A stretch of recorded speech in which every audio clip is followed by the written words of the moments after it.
Olá pessoal, tudo bem por aí? Espero que sim. Thiago Trindade, diretamente da Austrália. E a Austrália está transformando seu deserto em um oceano por 200 bilhões de dólares.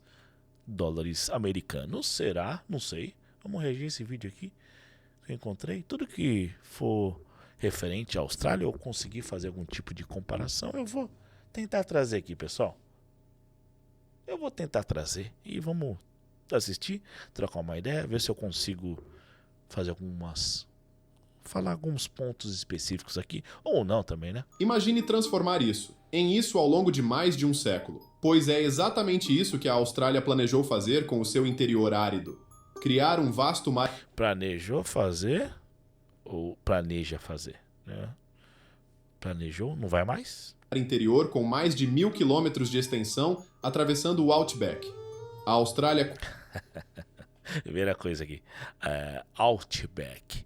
Pô, Outback, o restaurante aí, que tem aqui e na Austrália, né? Lógico, você fala, pô, o Outback é australiano, né? Primeiro ponto, Outback não é australiano, né? Outback é um restaurante americano, tá? Que usa aí da palavra Outback, enfim, do- dos animais, enfim, usa como eu posso falar, a arte, tudo liga o restaurante, né, a cultura, como se fosse da Austrália, né? Pão australiano.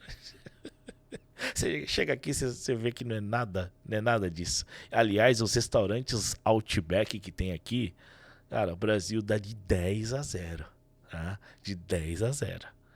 Eu fui já não tinha gostado de um que eu fui aqui. O Brasil pirava, tá? Aí a Luana, pô, queria ir no Outback, comemorar meu aniversário, tal. Falei, pô, sério? Pô, não, quem sou eu pra ficar né, falando coisas negativas? Eu falo aqui, né? Mas não, pô, eu quero ir. Pô, não vai, que é ruim. Não, vamos. Pô, foi lá, ela, pô, não é bom não. Eu falei, porra, eu não queria ficar falando a verdade, mas eu já não tinha curtido a primeira vez que eu vim. Eu vim aqui pra te acompanhar, pra gente comemorar esse dia, mas não é bom. quase gastou 200 bilhões de dólares para criar seu próprio mar Mediterrâneo, bem no meio do deserto. Um projeto que mudaria o clima de todo o continente. A área abrangida pelo projeto seria maior do que a soma do Mato Grosso do Sul e o estado da Bahia juntos. Caso seja bem sucedido, o plano dará origem a um enorme oceano no coração do território australiano. Trata-se de uma das iniciativas de Olha que eu pesquiso bastante coisa, mas eu nunca tinha ouvido falar disso não. Vou pesquisar. engenharia mais ousadas já concebidas pela humanidade, inclusive com um custo bem superior ao do programa que levou o homem à Lua. O projeto envolve a construção Mas é comparação de coisas muito diferentes, né? E tempos diferentes, né? Tempos diferentes. de gigantescas usinas de dessalinização ao longo do litoral, além de um extenso sistema de dutos que atravessaria centenas de quilômetros rumo ao interior do país. Também seriam necessárias colossais usinas solares, com dimensões comparáveis às de cidades inteiras, e estações de bombeamento capazes de transportar volumes de água equivalentes aos de um oceano. Mas o que leva a Austrália a investir em algo tão grandioso? Para responder a isso, é preciso entender melhor a geografia do continente. A Austrália tem praticamente o mesmo tamanho dos Estados Unidos, ou seja, é um país gigantesco. Só um país gigantesco, realmente. Você vê aqui do lado direito, né? Na tela aí no mapa, é onde fica Melbourne, onde fica Sydney, tá? Brisbane, Queensland. E do outro lado, né? Na outra extremidade, Perth, tá? De voo. Se você sair de Sydney aqui da extremidade direita, aqui Sydney para Perth e voltar, eu costumo fazer essa comparação. 12 horas. Você está chegando no Chile, tá? Para quem não sabe aí, né? Quem já veio para a Austrália do Brasil sabe que é uma viagem longa, né? Então, se chegou em Perth, bateu, voltou, você está chegando no Chile. Cara, são 6 horas de voo, tá? Para chegar do outro lado da Austrália. É gigantesco. Mas o mais curioso é que boa parte desse território é praticamente vazia. Cerca de 80% da Austrália é pouco ou nada habitada, com vastas áreas de deserto no interior. Aí você fala 25 milhões de pessoas hoje, atualmente aí na Austrália, e 80% da Austrália não tem ninguém. Né? Onde fica esses 25 milhões? Acho que tem um estudo, depois eu vou procurar aqui para trazer uma informação, enfim, que acho que 90% dos habitantes da Austrália vivem até 50 quilômetros da costa, né, da praia, aqui na Austrália. Né? Então você fala, caraca, por isso que é muita gente, né? Muita gente. Aqui em Sydney, aqui em Melbourne, em Sydney, não é nada comparado, lógico, com as grandes cidades no Brasil, né? Principalmente com São Paulo e com o Rio, mas é muita gente. Quase todo mundo vive concentrado numa faixa estreita ao longo da costa, onde estão cidades como Sydney, Brisbane e Perth. Quer um paralelo com o Brasil?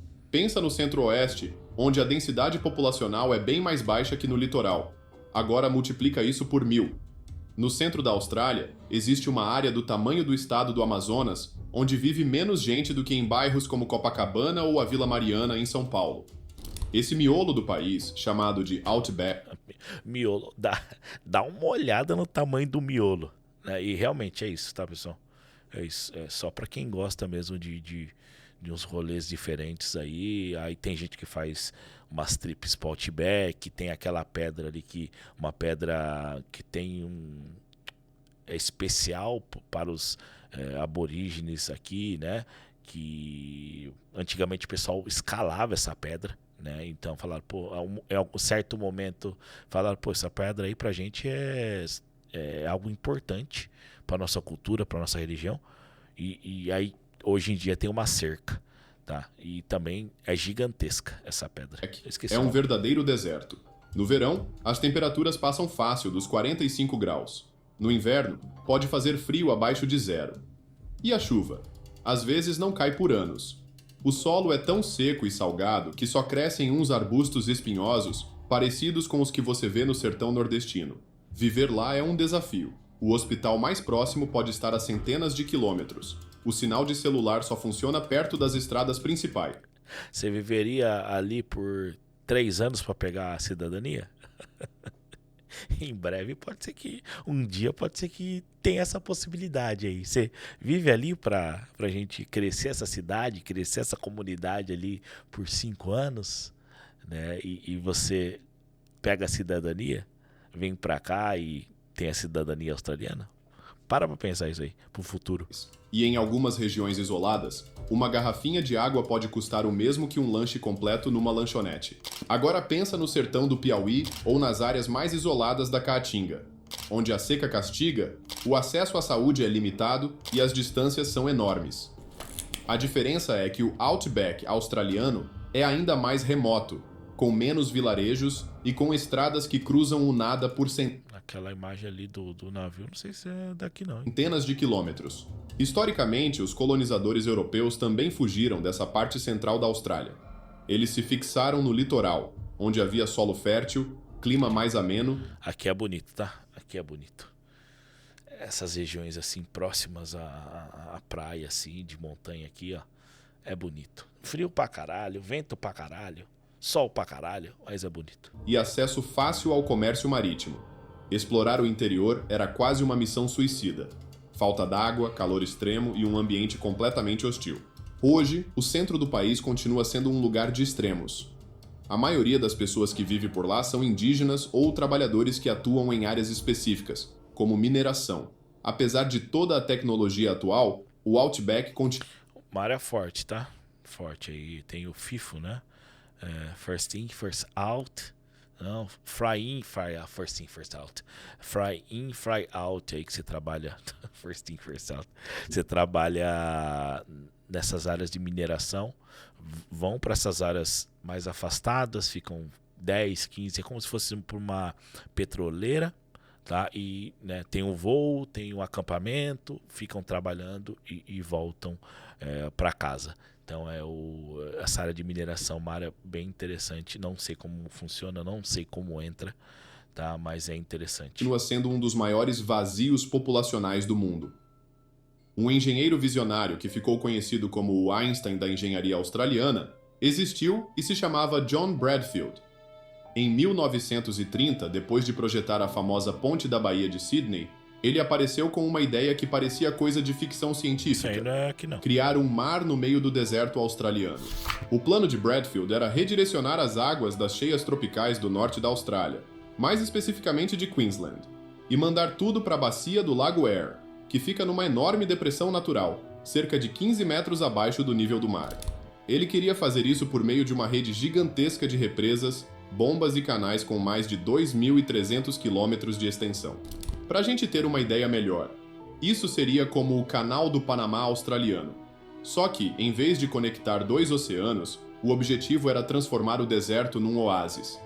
Bradfield acreditava que o novo mar ajudaria a resfriar o clima da região, geraria energia hidrelétrica e permitiria a agricultura em larga escala. E olha que o Lago Eyre, de vez em quando, realmente enche. De tempos em tempos, geralmente a cada década, chuvas de monções no norte inundam a região, transformando aquele deserto seco num pântano temporário, cheio de vida. Mas o sonho de Bradfield era manter isso constante, criando um ecossistema totalmente novo no coração do país. Aqui no Brasil, o plano lembra algumas ideias ousadas de transposição de águas, como a do Rio São Francisco. A diferença é que, no caso australiano, o projeto era muito mais ambicioso, tentando não só levar água, mas literalmente criar um mar no meio do nada. Apesar da genialidade, o projeto acabou nunca saindo do papel. Era caro, complexo e controverso. Em 1960, o fracasso do Mar de Aral, na então União Soviética, acendeu o alerta. Lá, o governo desviou rios para irrigar plantações no deserto e acabou fazendo o mar encolher 90%, gerando uma crise ecológica com tempestades de poeira tóxica. Foi o sinal de que, às vezes, mexer demais na natureza dá muito errado. Com isso, em 1970, a Austrália arquivou o projeto. Mas a ideia de transformar o deserto em mar nunca sumiu completamente. De vez em quando, ela volta a ser discutida por quem ainda sonha em desafiar os limites da geografia. Aqui, tá? White Sands, um lugar bem bonito. O colega nosso foi recentemente lá, mostrou algumas fotos. Bonito, tá? E da engenharia. Em 2020, um plano antigo e ousado voltou a ser discutido na Austrália. O de criar um mar artificial no meio do deserto. 2020, hein? Vou estudar essa porra aí, velho. E dessa vez, o país parecia mais preparado, ou desesperado, do que nunca. O motivo? A crise hídrica chegou a um ponto sem volta. Desde 2017, o leste da Austrália sofre a pior seca em 4 séculos. Não era só falta de chuva, era o colapso total dos sistemas hídricos. Imagine cidades inteiras quase secas, como Tamworth, com 60 mil moradores, dependendo de caminhões-pipa do exército para conseguir água potável. As pessoas faziam filas enormes para pegar água. 2020, velho. 2020. Já tava aqui, cara. Caraca, teve 7 anos de Austrália, pessoal. Completei agora no dia 8 de agosto de 2025. De cabeça, agora, lógico, pandemia, sem que falar, mas que eu me lembro foi a Bushfires, que foi as queimadas aqui na Austrália, em 2019, se eu não me engano. Mas 2020, as enchentes aqui também, tá? Áreas de alagamento, teve ciclone, tem terremoto, pequenos, né? Pequenos, não é tão grande o terremoto, mas na escala Richter, se não me engano, assim que fala. Em tal lugar chegou a tal, não sei quantos pontos, mas né, não é nada tão grave, mas tem terremoto. Tá? Ciclone também teve em Gold Coast recentemente. Agora, esse aqui eu não lembro, hein? Esse aqui eu não lembro, não. Lavavam roupa em baldes. Tomavam banho uma vez por semana. Na pequena cidade de Stanthorpe, a situação era ainda pior. 5.000 pessoas ficaram sem água encanada. Mas tá aqui tem a notícia, né? Aconteceu, mas não lembro. Até porque deve ser lugar bem afastado, né? Cada família recebia só 100 litros de água por dia. O que um brasileiro usa num único banho de aproximadamente 15 minutos. Com isso, surgia um dilema real: tomar banho ou preparar o jantar. E no campo, o pesadelo. Depende, né? Não saiu de casa, não suou, né? Se não suou, não precisa tomar banho. Não precisa tomar banho, prepara a janta. Fazendeiros começaram a sacrificar o próprio gado, não para vender, mas porque os animais estavam morrendo de sede. Em 3 anos, o país perdeu 1/3 de todo o rebanho bovino, cerca de 10 milhões de cabeças. Muitas famílias abandonaram fazendas. Aí o que acontece? Tem os camelos, eu não sei, tem a diferença lá, um negócio atrás ou dois, né? Enfim, vamos falar que é o camelo. Tem momentos que é praga, né? Tem muito. Aí chega uma quantidade e vai para tal fazenda que não tem como cercar, que é muito grande e tal. Aí eles acumulam muita água, tá, no corpo ali e tem que sacrificar, né? Tem que sacrificar porque senão acaba a água de certos lugares aqui na Austrália, tá? Porque aí você fala, caraca, mas velho, o bagulho é louco, né? É praga disso, né? Tem muita ovelha aqui, né? Crocodilo, tal, mas isso em mais áreas mais afastadas na Austrália, mas tem. Que estavam nas mãos da mesma família há 150 anos. E como se tudo isso já não fosse o suficiente, veio o Verão Negro de 2019 a 2020, uma das maiores tragédias ambientais da história moderna. Aqui eu tava aqui, o bushfire. Enfim, tá saindo um pouco do tema aí do vídeo, mas eu acompanhei o bushfire e realmente, né? O que dizem é que não fizeram. Eles fazem um corredor, não um corredor, mas tem a área ali que pode ser afetada pelos fogos, pelo fogo, e eles fazem uma queimada antes, né, para você preparar ali aquele espaço, e quando chegar, você vai ter uma queimada de qualquer forma, por causa da temperatura, né? Tava um dia trabalhando em Sydney, tava passando ali no bairro, pegando fogo numa árvore, tá? Do nada. Né, fogo instantâneo praticamente. Então eles fazem uma queimada antes para que quando chega assim não atinja uma área maior. E o que falaram, né, nesse ano aí é que não fizeram, né? Não sei, pode ser que seja isso mesmo, porque depois a gente nunca ouviu falar, não aconteceu mais nada desse tipo, né? E aconteceu em 2019 e 2020. Já estamos em 2025, né? Então, pode ser que tenha sido isso mesmo. 3 bilhões de animais morreram queimados. Cangurus, koalas, aves e répteis. A fumaça subiu 15 quilômetros na atmosfera e deu a volta ao mundo. Sydney, queimada era 60 quilômetros de distância, 100 quilômetros de distância de Sydney, onde eu morava naquele momento. E tinha momentos durante o dia ali que batia o sol, assim, você olhava assim pro céu, o céu, cara, escuro, tá? O céu escuro. Você falava, caraca. Satélites da NASA viram a fumaça sobre a América do Sul e até a Antártida. Na Nova Zelândia, o sol ficou vermelho. Em Sydney, o ar estava mais tóxico do que em Pequim. Pessoal, tava assim mesmo, tá? Não assim dessa forma, mas onde eu morava não tava escuro. Não, assim não. Mas eu fui fazer entrega em alguns lugares depois que estava mais controlado o bushfire, e se andava assim por quilômetros, eu olhava para um lado, olhava para o outro, árvores assim pretas assim, destruídas dos dois lados, enfim, morreu o animal pra caramba. Nos piores dias de poluição, as perdas somaram mais de 100 bilhões de dólares. Mas isso nem é o pior. Cidades inteiras queimaram. Malakuta virou aquela ali não é imagem daqui não. Uma armadilha. 4.000 pessoas se refugiaram na praia, cercadas pelo fogo, esperando por navios da marinha. A agricultura, orgulho das exportações australianas, colapsou. A produção de trigo caiu 20%, a de algodão, 40%. O leite foi deslocado para regiões costeiras. O turismo perdeu bilhões. A Grande Barreira de Corais, principal cartão postal do país, sofreu branqueamento em massa. Metade dos corais morreu em apenas 5 Caramba! É um dos principais anos. As soluções tradicionais falharam. O governo construiu dezenas de represas ao longo de 20 anos, gastando 50 bilhões de dólares, e elas ficaram vazias. Quando chovia, a água evaporava antes de chegar. Usinas de dessalinização foram construídas, mas são caras e só ajudam as grandes cidades. 1 metro cúbico de água dessalinizada custa 5 vezes mais, e não chega ao interior. Reduzir o consumo doméstico... né, velho? pessoal que não tem noção de nada aí, é caríssimo pegar a água do mar e transformar ela em água potável, velho. Caríssimo. Isso aqui é Ineficaz. Gold Coast, né? Aparentemente. Mesmo que todos os australianos cortassem pela metade o uso de água, isso cobriria só 5% do déficit. Quando teve bushfires, nos parques tem churrasqueira pública, né? O pessoal durante o dia ali de manhã, o pessoal que trabalha no cônsul, que é as prefeituras ali, então eles enchem, eu não sei qual que é o sistema ali, mas se apertava ali, esquentava, né? Tem uma chapa de quadrada e você consegue fazer um churrasco ali.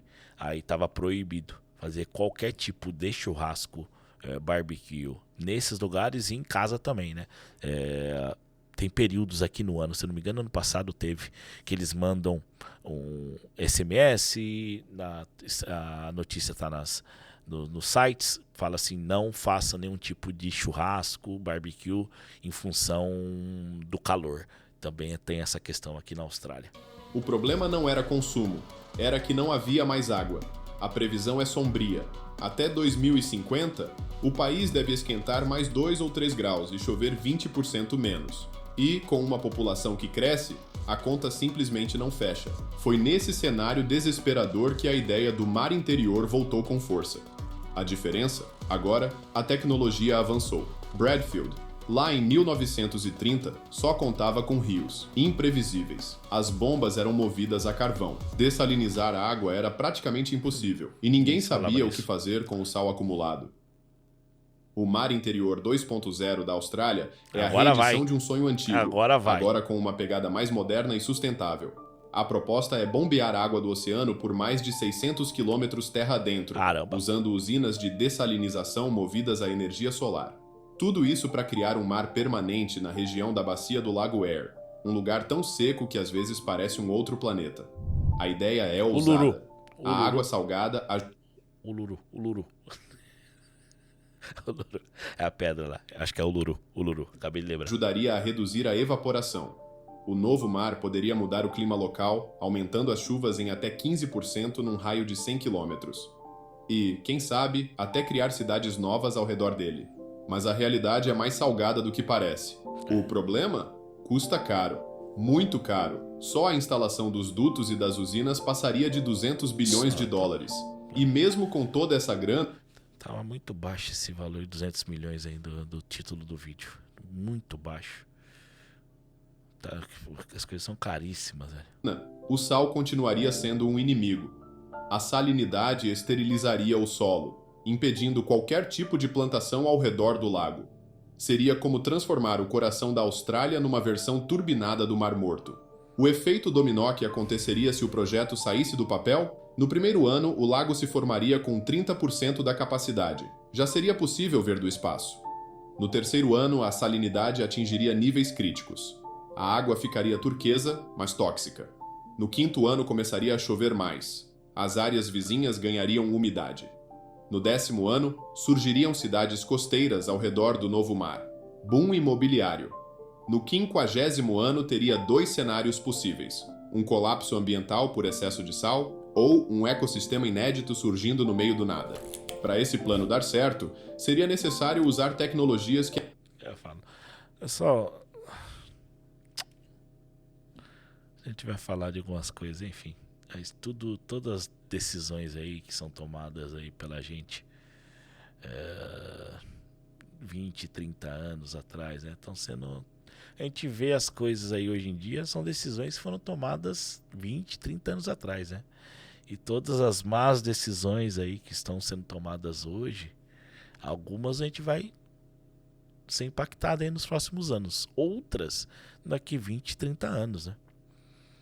Daqui 20, 30 anos, né? Então, enfim, são nossas escolhas aí, enfim. Ainda não estão prontas, como filtros de grafeno super eficientes ou um sistema de mineração de sal que bancasse parte do projeto.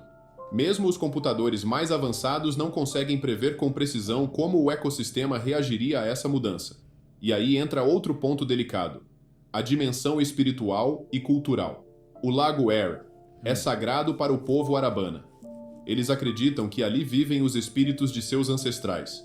Inundar o lago seria para eles como destruir um templo. Economicamente, a conta não fecha tão fácil.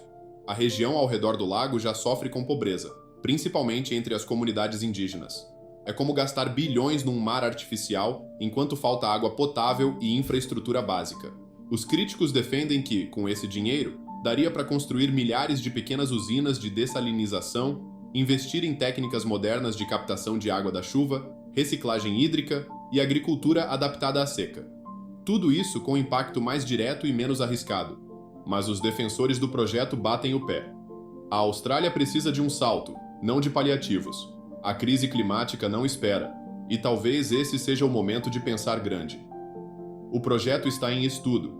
O governo quer entender o impacto ambiental, o custo real, os riscos sociais. Investidores estão de olho. A construção, se aprovada, só começaria em 2030 e levaria décadas.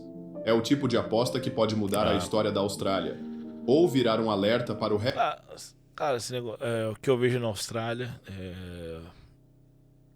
acho que eles têm um pensamento de longo prazo. Porra, o que eu senti de diferença de Sydney para Melbourne, eu falo questão de transporte público, né? Eles estão, cara, Sydney constrói transporte, constrói infraestrutura, mano, tá construindo, e quando eu chego aqui em Melbourne, eu falo, caraca, cadê as construções, né? Cadê rodovia, cadê trem, velho? Cadê as coisas, né? É o que eu sinto quando compara Melbourne com Sydney.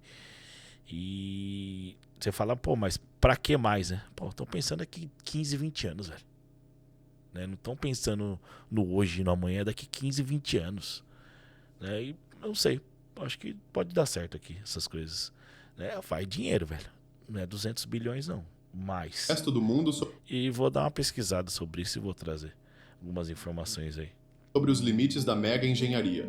O que você acha? A Austrália deve investir bilhões nesse mar artificial? Ou usar esse dinheiro em soluções menores, porém mais seguras? Se curtiu o vídeo, deixa seu like e comenta aqui embaixo. Qual mega projeto você quer ver no próximo episódio? Muito obrigado. É isso aí, Mega Construções. Pessoal, por assistir e até a próxima. Construções de Elite, Mega Construções é outro canal. É isso, um pouco da Austrália, um pouco aí desse projeto. Vou pesquisar, vou trazer mais informações. Achei interessante, nunca tinha ouvido falar, mas realmente é isso, né? A população está aumentando, questão de imigração, questão de 80% da Austrália, né, tem quase ninguém morando, tudo na costa. Vou fazer um levantamento tal de comparando qual é a população na costa com outros países, porque se você pega a Austrália como um todo é gigantesca, né? Mas eu achei interessante, possivelmente estarei aqui, né?